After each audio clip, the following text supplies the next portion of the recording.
Carillion, one of the UK's biggest support services contractors, with interests in everything from running army barracks to prisons, to schools, to hospitals, has gone into compulsory liquidation. That is bad news, of course, for the 20,000 people who work for the company in the UK. It's also bad news for those hospitals and schools and so on that use its services. Its shareholders will be wiped out, they'll lose all their money. The banks that have lent it money will also kiss goodbye to a lot of their cash.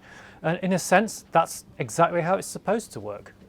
Risk is transferred to the private sector under these so-called PPP deals.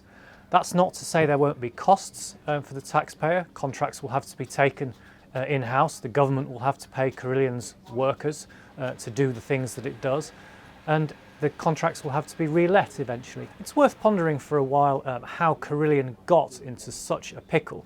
It expanded very rapidly. A few years ago it bought lots of other companies, it racked up a lot of debt, and there's also the peculiar way that the support services industry works. When you win a contract, there are lots of costs involved in setting up everything. That money has to be borrowed up front and it's repaid over the life of the contract, which might be 20 or 30 years, through revenue from the customer. The problem is the mismatch, all the money spent up front but only recouped over a long period. If you have a lot of debt and several things go wrong simultaneously, it's very easy to get into trouble very quickly.